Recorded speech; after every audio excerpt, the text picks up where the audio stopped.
Welcome. You're listening to Ask the Doulas, a podcast where we talk to experts from all over the country about topics related to pregnancy, birth, postpartum, and early parenting. Let's chat. Hello, this is Kristin with Ask the Doulas, and I am so excited to chat with Jackie Viscusi today. She's one of our new sleep consultants at Gold Coast Doulas. Welcome, Jackie. Hi, Kristin. Thank you so much. I'm excited to be here. Yeah, so this whole concept for the podcast came about when we were chatting about misconceptions surrounding sleep consulting and not wanting the cry it out methods. So there are so many different methods, as you know, as a certified sleep consultant. And so let's chat a bit about what you hear from clients as far as resistance to implementing a customized sleep plan.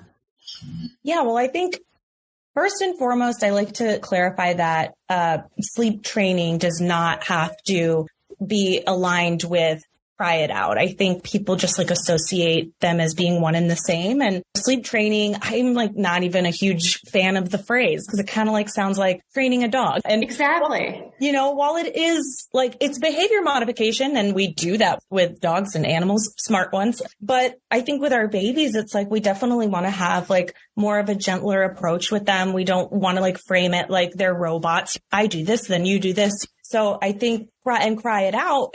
While it can be very effective, it's definitely a more kind of aggressive approach. It's definitely something that I would kind of lean towards being more of a last resort. And I just think getting the family on board with practicing healthy sleep hygiene as early as you can after the kind of you're in survival mode, right? For the first, right. We all just have to kind of all in it together at that point.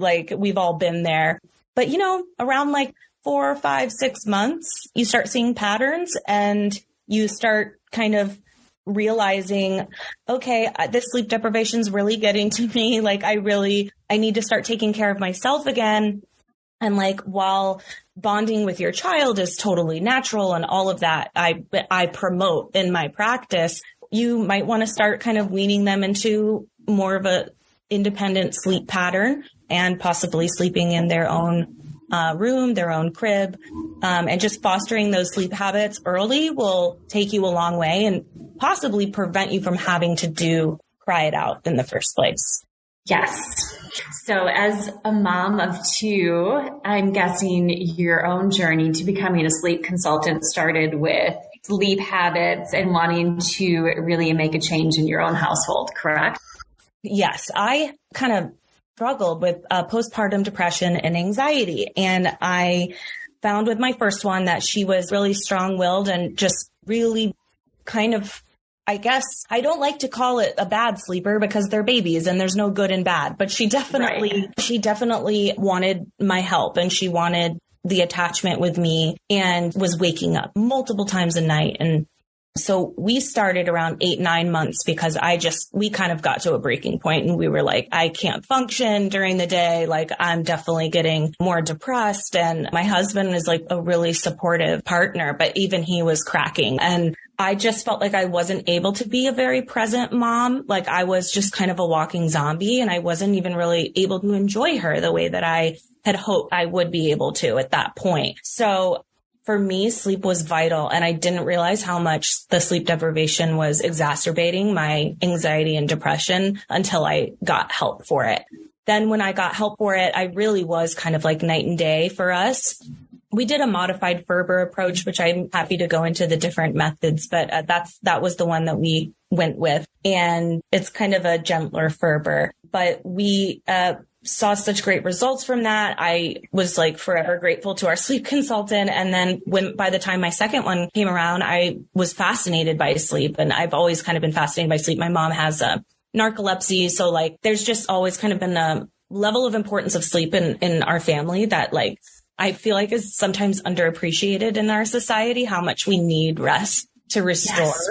Right. And recharge and be able to do all the amazing things we're able to do as parents. So by the time my second one came along, I was able to become certified and did it in tandem with kind of sleep training or modifying the sleep behavior that I needed to. And I was able to do a much gentler approach on her based off of my learnings, based off age, based off of sleep associations, and just being mindful of kind of what I was doing along the way.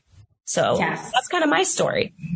So I would love for you to get into some of the other methods for sleep consulting other than cry it out, Ferber. Right. So I'm a big fan of fading. There's a fading method where you essentially, you kind of start slow. So you don't expect any like huge changes to happen. It is a little bit more of a gradual approach. Whereas the other cry it out or Ferber, you may see improvements in like 2 to 3 days. And this could be more of like 2 weeks, 3 weeks, but you'll see improvements earlier than that. But for it to really take effect, it does take a little bit longer. So I just like to tell parents, some people are really kind of coming to me and it's like SOS, I need help right away. But the fading method is great because you're just gradually transitioning them into their own space and you're peeling back kind of like layer by layer their dependence on you as a caregiver. So what does that mean? That means maybe you're spending 20 minutes rocking them to sleep. Well, slowly you just cut back that time. And then slowly you try to separate time between feeding and sleeping because a lot of babies like nuzzle up with a nice warm glass of milk or breast or bottle. So you want to just start maybe unlatching them a little bit and seeing if they can fall asleep just on your arms. And maybe as you're rocking, you go from 20 minutes to 10 minutes to maybe just 5 minutes a night.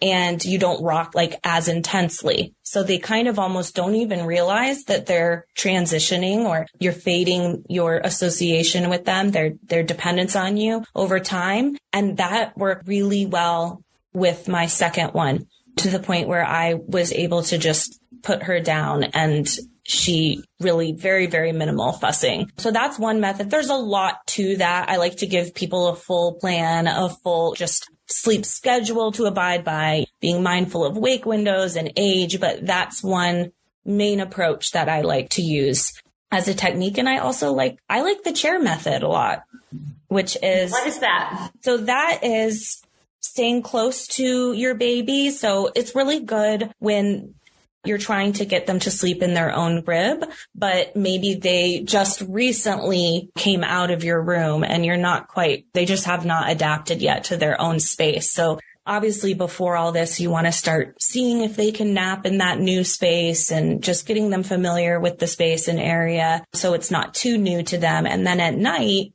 basically lie them in the crib awake. People say drowsy, but awake, and that is a good rule of thumb, but sometimes you don't even really need to wait until they're all that drowsy because you also don't want them to be too overtired. So you kind of find like a nice sweet spot. And I like to guide parents towards that by looking at a sleep log, identifying any issues, identifying, oh, okay, I think they're overtired here, or, oh, actually they're kind of growing out of this wake window and we need to start looking more at like the clock and timing and their natural rhythm, their natural cardiac rhythms.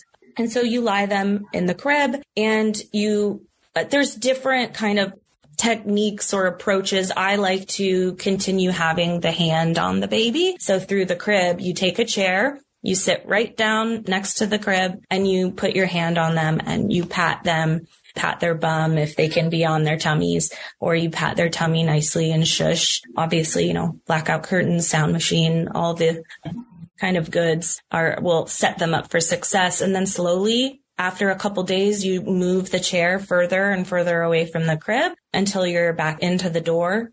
And then you open the door, sit in the hallway. After a few days of that, then kind of just gradually kind of see yourself out, and they will just slowly start to adapt to that new environment. So, yeah. So it's very customized from what you're saying based on families' unique parenting style and needs and even the household environment. Yes, exactly. And I mean, for some families, like they have another small kid or toddler or baby that's, sleeping in the hallway across. So they don't want to hear a lot of fussing. So I try to do minimal tears, but if they fuss a little bit, there are things you can do, like have a sound machine out in the hallway so that it doesn't wake up the other little one that you have sleeping. Sometimes with fussing, that can be ways that they're soothing themselves. And so you kind of do have to be careful not to go in right away. Or if, like, let's say you're doing the chair, they might protest a little bit once you get out of sight. That's kind of a bigger step for them. But you do want to let them kind of try to work it out just a little bit for a few minutes. And a lot of the times they'll surprise you. And that sound that kind of sounded like baby crying turns into more of like a humming, or just sometimes they sing to themselves. And so you'll start to recognize, oh, okay, they're starting to put themselves to sleep now. And you're like, yes, it's happening.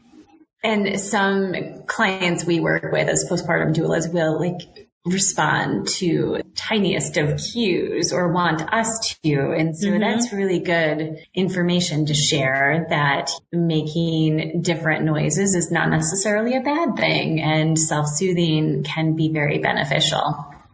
Absolutely. And I kind of liken it to a bit of safety boundaries, if you will. I think there are times I actually, just this morning with my 1-year-old, she's learning how to walk, and past few weeks, she's just been zipping all around, and it's new and fun and exciting for her. And she gets kind of mad when she has to go back in the car seat. I would like to keep practicing this new cool thing. I don't know about you, but I'm learning a lot by doing this, and I don't want to be confined in the car seat, right? So when I put her in there, sometimes she fusses and kind of fights me on it. But it's one of those things where if I gave in to every little time she fussed, it's like, hey, you're the parent. You know what's best for them. And I'm going to buckle you in because that's the safest thing, right? And so if your family is really, really struggling with sleep deprivation and you're not able to drive safely, you're not able to function very well, you're forgetting everything, you've got that fog times 10 because your body is not allowing itself to replenish and restore. I mean, you lose memory, focus, cognitive functioning. I mean, there's just so much that goes on with sleep deprivation. So at a certain point, sometimes it does become a safety issue for families. So I like to just kind of reinforce the notion of this is a bit of a safety boundary. You know that if they're in their crib, and if you have safety proofed it, which I always do with all my clients, go through all the what not to have in the crib, which is basically nothing. Right. And if they're in there in a safe environment, they're going to be okay. And they're safer in there oftentimes than in other places where, no shaming, but parents will fall asleep with them sometimes, or right. Or have them in the car seat still sleeping because they don't want to wake them. Exactly. So for some people, it's really hard to hear, actually for all people, it's hard to hear babies fuss. But I think starting to learn that some protesting, that's different than extreme crying where they're in a lot of distress. Some protesting is them not crying even. It's just the only way they know how to express themselves. It's like a dog barking. There's different types of barks, right? And sometimes you're like, oh, that's right. an excited bark. Sorry. And for babies, I think, oh gosh, now I'm comparing them to dogs again and but but it is similar. Yes. You get to know your your as well as your, your baby infant. And your baby's cries and protests. And a lot of the times they're just doing that because they're mad. You're changing things up on them. They want you to be there because the way that they're put down is the way that they want to stay asleep. So if you put them to sleep on you all the time and they fall right asleep, nuzzled into your chest, that's how they're going to want to stay asleep. And when they wake up and you're not there, it can be really disorienting for them. And so that's why they cry and they want you back in there, or they protest. But I really like to remind parents that sometimes it is not this heart-wrenching cry that we think of it. Again, this is 4 months and up. I would not ever leave a baby to even fuss really before then, because they have all these needs that you need to meet, right? But if you set them up and you're meeting their needs in every other way, except for maybe a few minutes of fussing, because you know that that's what's best for them to learn how to put themselves to sleep and sleep independently, then I kind of think that's where your parenting style starts to be shaped, to be honest. You start to say okay, I think I know now better. I know more than my baby. And I know right now that for our family, we need our baby to sleep in their own crib, in their own room. And that's for the safety and well-being of the entire family. Yes. Good point. Hey, Alyssa here. I'm just popping in to tell you about our course called Becoming. Becoming a Mother is your guide to a confident pregnancy and birth, all in a convenient 6-week online program. From birth plans to sleep training and everything in between, you'll gain the confidence and skills you need for a smooth transition to motherhood. You'll get live coaching calls with Kristin and myself, a bunch of expert videos, including chiropractic care, pelvic floor physical therapy, mental health experts, breastfeeding, and much more. You'll also get a private Facebook community with other mothers going through this at the same time as you to offer support and encouragement when you need it most.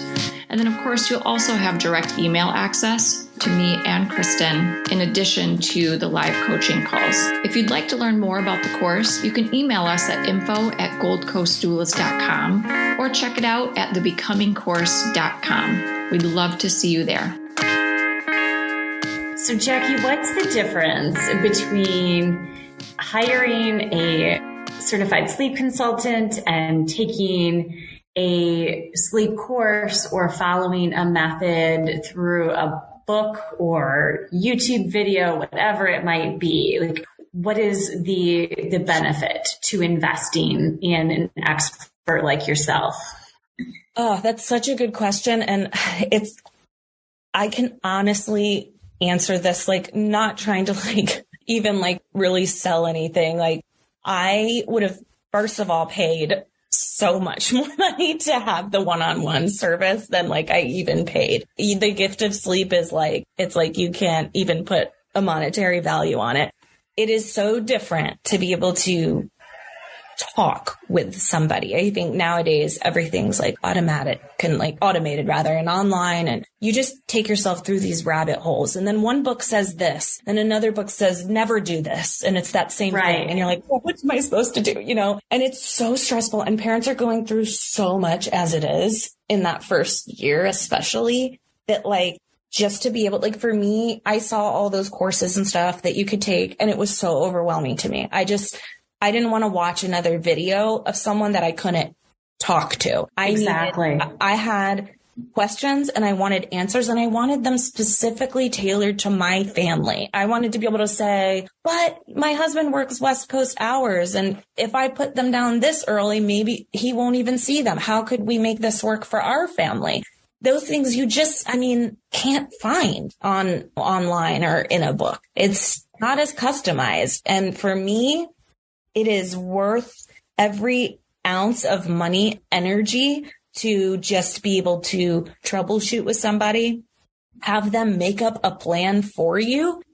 All the what ifs. Well, what if they wake up at this time? Or what if they fall asleep in the car? Now what? And then you're Googling again. It is so much more efficient, in my opinion, both time and money wise.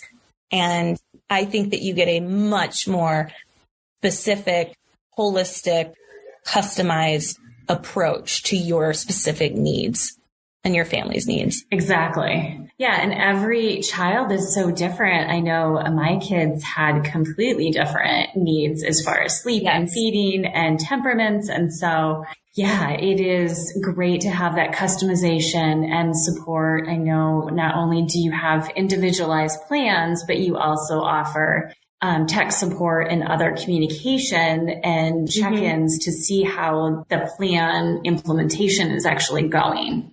Yeah, exactly. We do follow-up calls. I monitor the sleep log, and I really try to encourage parents to be really active on the sleep log, because I was not one of those parents that jotted down every little note and you don't want to drive yourself crazy with the hours and the number and the week but I think in the beginning, just like anything, right? If your stomach has been upset, right? Your doctor's going to tell you, you got to start to just track what you eat, because there's something going on here. And you'll probably find that, oh, when I eat this, I feel this way. So you have something to go back to. You can troubleshoot so much easier. So the sleep log will tell us, oh, you know what? I didn't even realize it, but they were awake way longer than I thought. And so it's something we can go back to and track. And that's not something you have to do forever. That's just for a week or two that we're working together. And so then we do follow-up calls. I love to check in on my families. A lot of times, no news is good news. Like, I'll be like, hey, you guys, everything okay over there? I'm like, oh yeah, they've been sleeping really well. Actually, do we need a follow-up call? I'm like, yeah, let's do a follow-up call. And then hey, it's a service. It's part of the package, right? But I find that having that, oftentimes parents will realize, oh, okay, I do have a lot of notes. Oh, okay, I do have what ifs. And then we go over all of that on our follow-up call. Love it. So what is your ideal age range? I know the sleep consultants at Gold Coast, we all have different niches for the team. And so what is your starting point? And as far as getting into toddlers, what's your cutoff point? Yeah, so I would say I have the most experience in about 4 or 5 month olds to, I would say, the first year. But I have found a lot of success lately with toddlers, and I just been learning a lot more, studying up on it, taking workshops with child behavioral specialists, and it's been very interesting and very kind of fun to like nerd out on 2-year-old, 3-year-old, and 4-year-old. And their little brains are working so much differently and faster and independently than littles. So I would say I feel comfortable with all of it, but I'm expanding my practice more to toddlers. Yes. And we certainly get just as many requests for toddler sleep as we do for infant. So, and part of it is either just parents beyond exhausted and need to make a change in their household, or they're getting ready for another baby and they want to get, sleep set for the toddler in order to prepare for the newborn. Exactly. Yep. We see that a lot. Like the mom or the dad knows that there's another one coming down the pipeline and they're like, oh my gosh, how are we've got to nip this in the bud or get this under control. So I've been there, but I'm just so glad that my first one, we got her sleep under control and she's such a good sleeper. Both my girls are, but she has such a strong personality. My firstborn, and I love that about her. Like, she's really spicy, really strong, yes. But man, she can sleep. And I think she has the personality type to potentially, like, if we hadn't have got a hold on that, I think we would have been in a much different headspace for our second one. But knowing that you can count on from when I put her in there, in her room, now in her toddler bed, till when we are ready to go get her, knowing I can count on that like 8 to 10 hours, 10 hours really, it just changes the ball game up, because that frees you up for this other sweet little being that you're preparing for or that you want to prepare for in the future. So you can really focus on that newborn, because that will be so vital to your bonding there. But you'll kind of keep a good head on your shoulders, I think, in doing so, because you're getting sleep. Yes. So important. Yeah. So any final tips for our listeners, Jackie?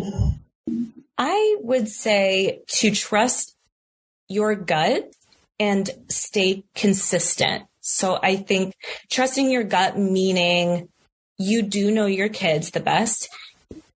You will be very insightful to whether something is going on with them. The other reason I really, really love sleep training is because if your baby is behaviorally, your baby is doing what you think is healthiest for your family, then you know when something's wrong with them. If they're just crying and waking up all the time, you don't really know. You think maybe they're teething or they're going through, a cold or a milestone. And while those things do disrupt sleep a little bit, if they're sleep trained, they'll sleep through it. It will be much less intrusive. So trusting your gut, meaning if something is off and doesn't feel right, or your baby feels sick or something's going on, at no point you intervening is that going to, one time or whatever, is going to throw everything off. So trust your gut on that. If you feel something deeply, do it, and you and I will talk through it, and we'll kind of deal with that hurdle when we get to it. And then the other one is to stay consistent, which that kind of goes back and forth a little bit, but meaning when you're actually implementing the sleep training process and you're starting to see the improvements, just be careful not to slip back again. If they have a runny nose, if you see teeth coming through, that stuff aside, stick with the plan and trust the plan. And I think consistency, little babies and toddlers and children love routines. They love boundaries. That's where they feel the safest. So if you're consistent with them, they will come to expect it and trust you. If you're not and you're all over the place, they'll read that as well. So yeah, I would say those are the two main tips. And that can be challenging if there are other caregivers like grandparents involved who may not want to necessarily follow the plan. Yep. Exactly. Or vacations can also be challenging. For sure. And I think one thing I like to ask of everybody in the beginning is to print out the sleep plan and put it on the fridge, give it to your caretakers, and really just try to hammer home that you're really trying to do a thing here that's for everyone's health and well-being. So if they follow it best they can, that would be the most helpful. But some things are out of your control, or daycare. Some things are, or you're going to be traveling. So don't be too hard on yourself. But I think just like explaining the bigger reason why you're doing it. Like, it's not just like, oh, I don't want to hear my baby cry, or I don't want. Yes. You know what I'm saying? It's a bigger thing. It's a bigger issue. It's actually part of health and wellness. And so I think if you can get other caregivers or family members on board with that, I think that you'll see them kind of following suit a lot better. Wonderful advice. So our listeners and clients can work with you wherever they live in the world. You happen to be in South Florida. Of course, Gold Coast is in Michigan, but we see sleep clients all over the world. So, of course, your bio is on the Gold Coast website, and we're so thankful to have you on the team and sharing your wisdom on the Gold Coast Instagram page and Facebook. So thanks for sharing all of your amazing tips with our listeners today, Jackie. Oh my gosh, thank you so much. And I'm so excited to be a part of the team and helping families. It's my main passion. So looking forward to it. I can tell. Well, thank you so much, and take care. All right. Thanks. You too. Bye. Thanks for listening to Ask the Doulas. For more information about Gold Coast Doulas, visit us on our website, goldcoastdoulas.com. We're also on Instagram, Facebook, and YouTube. If you like this podcast, please subscribe and give us a 5-star review. Thank you. Remember, these moments are golden.